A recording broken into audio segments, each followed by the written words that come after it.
Alright everybody, welcome back to the channel. Last time I talked to you guys, my beautiful subscribers, I made the case of why drafting Ace Bailey was an absolutely terrible decision, and lo and behold, the Sixers drafted VJ Edgecombe. Now VJ Edgecombe was a guy who I liked, but I wasn't blown away by. The fact of the matter is I wasn't blown away by any of these guys, so it is what it is. That being said, I think he slots in nicely. Now, they do have an abundance of guards with Maxey, McCain, presumably Grimes, and we'll get into that when I talk about free agency and what to look ahead to. But I do think if it's a need, he can be that point of attack defender. He can play alongside Maxey, he can play alongside McCain, he can shoot off ball, do all the dirty work. It feels like he's going to be one of those guards, kind of like a Derek White, that can get blocks at times, steals. The only question is how much can he develop his offensive game. Now, some people have compared him to Victor Oladipo. He was very raw coming out of Indiana, and then he ended up developing into a star. VJ has to improve his handle. He has to improve specifically his left hand.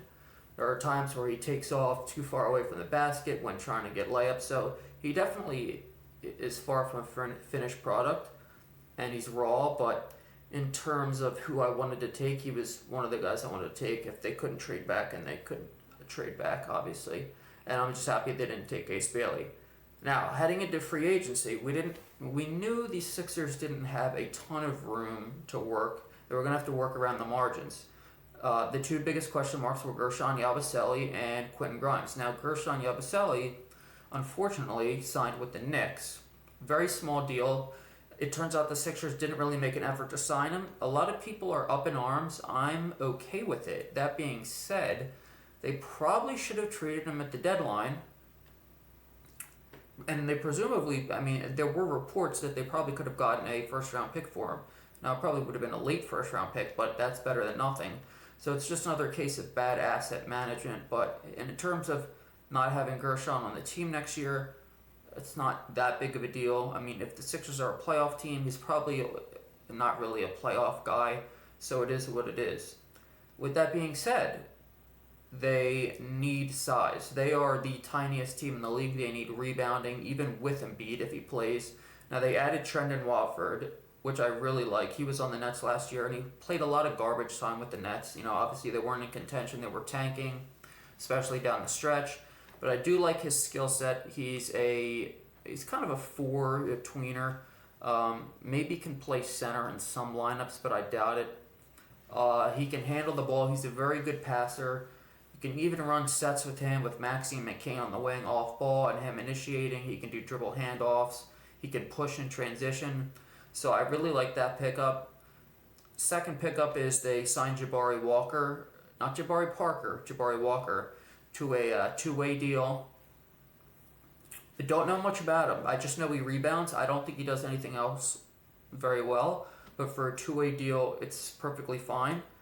And the last thing is Justin Edwards. Very happy with this. They signed him to a 3-year extension. Justin Edwards was at Kentucky in college, and he looked absolutely lost. He was a high recruit coming out of high school. He might have even been number 1. I'm not even sure, but definitely top 10. And with the Sixers, he just looked like a different player. Guy that can dribble, shoot, defend as a wing, which is what everyone needs in this league. And he just improved every time he went out there. And the most surprising thing is that the thing that I talked about with Ace Bailey and why I didn't want him is because he isn't a quick decision maker. Justin Edwards is a quick decision maker. He gets the ball, he either shoots, passes, dribbles, he knows what to do. He can defend, he provides length and athleticism. So everything with the Sixers so far is going well. Now, there has been the report that Joel Embiid they're optimistic he's ready by training camp. That's not exactly the news you want to hear when all the guy did was get a knee scope, which was like 2 months ago at this point, I believe. So that's probably going to be a shit show, but regardless, everything else I've liked that they've done. Now, they still need to sign Quentin Grimes. The first wave of free agency is over with all the bigger names have signed. We had the Cam Johnson trade for Mike Porter Jr. We had the shocking Dame buyout by the Bucks. They waived him. They stretched his contract. So the first dominoes fell. Now we're just waiting for other stuff to happen, and one of those things is Quentin Grimes. I will be very upset if the Sixers don't sign Grimes. One, because they gave up assets to get him. They have this bird rights, meaning they can go over the cap to sign him without getting into the second apron, I believe. Basically, no other teams have cap space except for the Nets. So the Sixers there should be no excuse not to sign him, even if they have to overpay, and even if he doesn't fit long term, because like I said, you have too many guards. You can trade him because he's going to be on a valuable contract, and you can trade him for maybe a wing or a power forward or a center down the line, or just pieces that fit down the line. So that's the next move, and I expect that to happen in the next couple of days, hopefully, with the Sixers.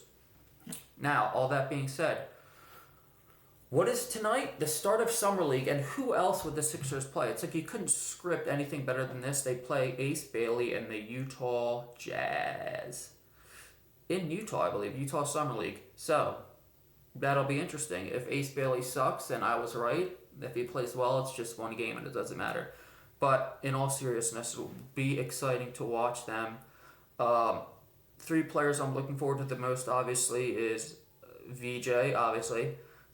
Justin Edwards. Justin Edwards playing in Summer League after being a starter in the NBA last year, albeit on a terrible team.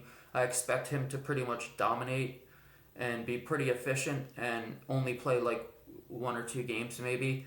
Dembona, I want to see him get out of his comfort zone, expand his offensive game. I want to see him shoot threes, shoot mid-rangers.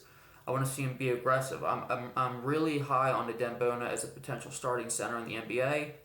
The more time he got, the less foul happy he got, and he has, the athleticism just jumps off the screen. He runs the floor harder than almost any center in the NBA. Just got to be disciplined, and the sky's the limit for him. So I'm excited. So that's what's going on with the Sixers. As the summer goes on, we'll see more things happen and there'll be different updates. But for now, that's what I'm looking forward to. First Summer League game tonight. Hopefully everybody plays well. You don't really care about the wins and losses in Summer League. It's more about how the players perform. And of course, you just cross your fingers that they make it out healthy.